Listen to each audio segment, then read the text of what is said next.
Hello అందరికీ. చూడండి కరివేపాకు ఎంత ఫ్రెష్గా ఉందో. చెప్పాను కదా మా పక్కింటి మా అమ్మగారు ఉన్నారని, మొన్న లాస్ట్ వీడియోలో చెప్పాను కదా. ఆ మా అమ్మగారు ఇప్పుడు లేరు. సో కరివేపాకు అలా వేస్ట్ అయిపోతుంది. సరే ఎందుకు కరివేపాకు పచ్చడి ఏదైనా చేద్దామని చెప్పేసి కరివేపాకు కోయడానికని సిద్ధంగా ఉన్నాను నేను. ఇప్పుడు చూసారు కదండి, ఇప్పుడు ఫ్రెష్గా కోసి తీసుకొచ్చిన కరివేపాకు ఇది. శుభ్రంగా దీన్ని కాడలు ఉన్నాయి కదండి, కాడలు మొత్తం తీసి క్లీన్ చేసుకొని చూపిస్తాను. చూడండి, చూసారు కదా, నీట్గా ఒలిచిపెట్టేసుకున్నాం. ఇప్పుడు ఒక దాంట్లోకి ఒక గిన్నెలోకి తీసుకొని కరివేపాకును అంతా నీట్గా శుభ్రంగా కడుక్కోవాలి. క్లీన్ చేసుకునేటప్పుడు ఒకసారి పూర్తిగా చూడండి, ఎందుకంటే వర్షాకాలం కదా, చిన్న చిన్న పురుగులు ఉంటాయి, పచ్చగా ఉంటాయి కాబట్టి మన కరివేపాకు కూడా గ్రీన్లోనే ఉంటుంది కాబట్టి మనకి కనిపించకుండా ఉంటాయి. సో శుభ్రంగా చూసుకొని కడుక్కొని అప్పుడు మళ్ళీ డ్రై చేసుకొని ఆకు మొత్తాన్ని అప్పుడు చేసుకోవాలి, లేకపోతే నిల్వ ఉండదు. నాకు నిల్వ పచ్చడి కాదు కాబట్టి నేను నార్మల్గా చేసేసుకున్నా, నాకు ప్రాబ్లం లేదు. అయినా సరే నేను కడుక్కొని ఒకసారి పెట్టి చూపిస్తాను మీకు. చూసారు కదండి, ఇలా నేను ఆల్రెడీ ఒకసారి క్లీన్ చేసుకున్నాను. మళ్ళీ ఇంకొక 2-3 సార్లు క్లీన్ చేసుకోండి. బాగా చూసి కడగండి. శుభ్రంగా కడిగి మళ్ళీ దీన్ని తడి లేకుండా ఆరబెట్టాలి. నిల్వ పచ్చడికి అయితే, నిల్వ పచ్చడి కాకుండా నార్మల్గా అయితే 1-2 రోజులు తినేసేలా అయితే పర్లేదు, మరీ ఆరిపోవాల్సిన అవసరం ఏం లేదు. చూడండి, కరివేపాకు పచ్చడికి కావాల్సిన ఇంగ్రీడియంట్స్ అనమాట. మొదటగా నువ్వులు. ఇది నువ్వులు అనేది ఆప్షనల్, కావాలంటే వేసుకోవచ్చు, లేకపోతే స్కిప్ చేసేయచ్చు. కాకపోతే నువ్వులు వేసుకుంటే కొంచెం మంచి టేస్ట్ వస్తుంది. తర్వాత జీలకర్ర, ఎండుమిరపకాయలు మీ కారానికి తగినట్టు వేసుకోండి.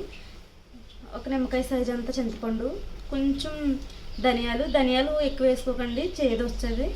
తర్వాత కొంచెం పచ్చిశనగపప్పు, కొంచెం మినప్పప్పు. ఇవి మనకు కావాల్సిన పదార్థాలు. కొంచెం ఆయిల్, పసుపు, సాల్ట్, అంతే, అవి కావాల్సినవి అనమాట.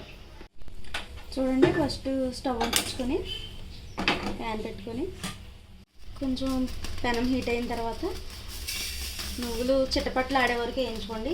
ఎక్కువ వేపేకండి, ఎక్కువ వేపేస్తే చేదు వచ్చేస్తుంది. కొంచెం చిటపట్లు ఆడి పైకి తేలుతూ ఉంటాయి. నువ్వులు యాడ్ చేసుకొని ఇలా కొంచెం దోరగా వేపుకోండి. అవి చిటపట్లు ఆడేంత వరకు వేపుకోండి. మళ్ళీ ఎక్కువ వేపేస్తారనుకో మొత్తం చేదు వచ్చేస్తుంది. లైట్గా వేపుకోండి, కొంచెం బ్రౌన్ కలర్లో వస్తాయి కదా, ఆ కలర్ వచ్చే వరకు వేపుకోండి. చూడండి, నువ్వులు చిటపట్లు ఆడుతున్నాయి, కనిపిస్తుందా? ఈ స్టేజ్లో కట్టేయాలి. స్టవ్ ఆపేసి నువ్వులు పక్కన పెట్టుకోవాలి చల్లారే వరకు. ఈ లోపు మనం మిగతావి పోపు దినుసులు ఉన్నాయి కదా, అవి ఫ్రై చేసుకోవాలి. చూడండి, నువ్వులు సెపరేట్గా చల్లారనివ్వాలి దాన్ని. కొంచెం ఇందులో కొంచెం ఆయిల్ వేసుకొని, మీరు నాన్ స్టిక్ అయితే ఆయిల్ తక్కువ పడుతుంది, ఇలాగా వేరే వాటిలో చేస్తే కొంచెం ఎక్కువ పీల్చుకుంటుంది ఆయిల్. ఇప్పుడు ఇందులో పచ్చిశనగపప్పు, మినపప్పు, ఈ పోపు దినుసులు ఉన్నాయి కదా, అవి దోరగా ఫ్రై చేసుకోవచ్చు. చూడండి,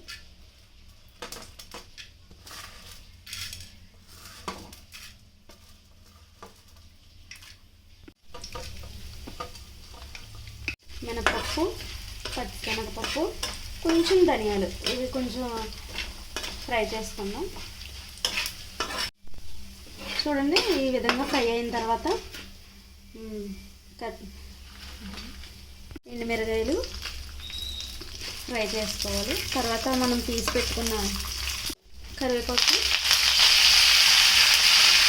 ఇది కూడా ఫ్రై చేసుకోవాలి. కరివేపాకు మొత్తం క్రిస్పీగా అయ్యే వరకు ఫ్రై చేసుకోవాలి. చూడండి, నాకు నిల్వ పచ్చడి కాదు కాబట్టి కొంచెం వాటర్గా ఉన్నా నేను వేసుకొని, నేను నిల్వ పచ్చడి చేసుకునే వాళ్ళు బాగా ఆరబెట్టుకొని పూర్తిగా డ్రై అయిన తర్వాత మాత్రమే ఇలా ఫ్రై చేసుకొని, అప్పుడే నిల్వ ఉంటుంది, లేకపోతే వాటర్ ఎక్కువ ఉండి నిల్వ అవ్వదు. చూడండి, ఇలా వేగుతుంది కదా.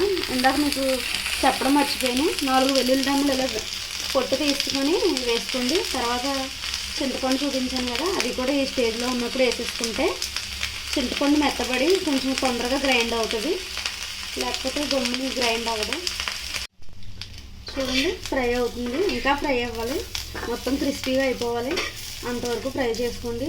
కరివేపాకు పచ్చడి తినండి, బాగా చాలా మంచిది ఆరోగ్యానికి. ఇంట్లో పెద్దవాళ్ళు ఉంటారు కదా, పాపం అడగటానికి మొహమాట పడతారు, మీరు చేసి పెట్టండి, చాలా హ్యాపీగా ఫీల్ అవుతారు. ఆరోగ్యానికి కూడా చాలా మంచిది, హెయిర్ బాగా పెరుగుతుంది. మా అక్క ఉందండి బాబు, చాలా మంచి జుట్టు ఉంటుంది మా అక్కకి, మీకు ఫోటో పెడతాను లాస్ట్లో చూడండి, లాంగ్ హెయిర్ ఉంటుంది. ఇలా కరివేపాకు పచ్చళ్ళు, కరివేపాకు పొళ్ళు, కరివేపాకులు మామూలుగా కూరలో కానీ చారులో కానీ వేస్తే తీసి పక్కన పెట్టేస్తారు కదా, ఇలా చేసుకొని తినండి. అసలు కరివేపాకులా అనిపించదు, చాలా బాగుంటుంది, టేస్టీగా ఉంటుంది. పొడిలుగా కానీ కారంగా కానీ లేకపోతే పచ్చడిగా కానీ ఇలా ఏదో విధంగా చేసుకొని తినేలా తినండి. ఒకవేళ మీకు కారం పొడి కావాలి అనుకుంటే కామెంట్ చేయండి, అది మళ్ళీ నెక్స్ట్ రెసిపీ చేస్తాను మీకోసం. చూడండి బాగా ఫ్రై అయిపోయింది. ఇలా అంటుంటే కూడా ఇది చిదిగిపోతుంది. చూడండి ఇలా అయిపోవాలి అంతే. ఇలా అయిపోయిన తర్వాత కొంచెం స్టవ్ ఆఫ్ చేసేసి దీన్ని మొత్తం కంప్లీట్గా కూల్ అవ్వనివ్వాలి. కూల్ అయిన తర్వాత మనం మిక్సీ పట్టుకోవడమే. చల్లారిపోయినాయండి. ముందుగా నువ్వులు ఇందులో యాడ్ చేసుకొని మిక్సీ జార్లో మిక్సీ పట్టేసుకోవాలి. ఎందుకంటే నువ్వులు మళ్ళీ నలగవో మెత్తగా అవ్వవు కాబట్టి ఫస్ట్ నువ్వులు గ్రైండ్ చేసేసుకోవాలన్నమాట. కొంచెం అలాగా నువ్వులు కొంచెం గ్రైండ్ అయిన తర్వాత మొత్తం ఈ మిశ్రమాన్ని అంతా ఇందులో యాడ్ చేసుకోవాలి. ఇలా మొత్తం మిశ్రమాన్ని ఇందులో వేసుకున్న తర్వాత కొంచెం సాల్ట్, కొంచెం వాటర్ వేసుకొని మెత్తగా గ్రైండ్ చేసుకోవాలి. చూడండి ఈ మాత్రం ఫైన్గా చేసే అవసరం లేదు, ఇలా చేస్తే కొంచెం కచ్చపచ్చగా చాలు. దీన్ని కొంచెం పోపు వేసుకుంటే సరిపోద్ది. కొంచెం ఆయిల్ వేసుకొని, పచ్చడి కదండి కొంచెం ఆయిల్ ఎక్కువ ఉంటే బాగుంటుంది టేస్టీగా. ప్యాన్ కొంచెం హీట్ అయింది కదా, కొంచెం పచ్చిశనగపప్పు మినపప్పు పోపు కోసం యాడ్ చేసుకుని ఇలా ఫ్రై చేసుకోవాలి. కొంచెం బ్రౌన్ షేడ్ వచ్చిన తర్వాత ఎండుమిర్చి, కొంచెం ఆవాలు, కొంచెం జీలకర్ర, కావాలంటే కరివేపాకు, లేకపోతే కరివేపాకు స్కిప్ చేసేసి పోపు పెట్టేసుకుంటే సరిపోద్ది. కొంచెం జీలకర్ర ఎక్కువ వేసుకోండి, కొంచెం పంట కింద తగిలితే బాగుంటుంది. అలాగే కొంచెం ఆవాలు కూడా యాడ్ చేసుకోండి. ఫ్రై అయినాయి కదా, ఇందులోనే 4 ఎండుమిర్చి, కొంచెం వెల్లుల్లి యాడ్ చేసుకోండి, బాగుంటుంది. మీరు కొంచెం ముందే యాడ్ చేసుకోండి, నేను మర్చిపోయాను, కొంచెం తొందరగా ఫ్రై అవుతాయి. పోపు దినుసులు వేసుకున్నప్పుడే ఇవి కూడా వేసేసేయండి, కొంచెం తొందరగా ఫ్రై అయిపోతాయి. చివరిగా కరివేపాకు నీట్గా క్లీన్ చేసుకొని యాడ్ చేసుకోండి.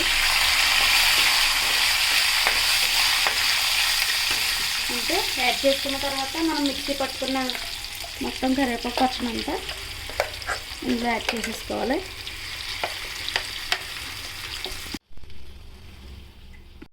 చూడండి ఇంతే ఫైనల్గా ఆయిల్ సెపరేట్ అయిపోతుంది. చూడండి నీట్గా అయిపోయింది కరివేపాకు పచ్చడి. మీరు అందరూ తప్పకుండా ట్రై చేయండి. మీకు ఎలా వచ్చిందో నాకు కామెంట్ చేయండి. నేను చేసిన పద్ధతిగా మీరు చేసి నాకు కామెంట్ చేయండి. ఛానల్ లైక్ చేసి షేర్ చేసి కామెంట్ చేసి మీ ఫ్రెండ్స్ అందరికీ షేర్ చేయండి. సబ్స్క్రైబ్ చేయండి వంటింటి మాయాజాలం ఛానల్ని. థ్యాంక్ యూ సో మచ్ ఇప్పటి వరకు నా వీడియో చూసినందుకు మీ అందరికీ.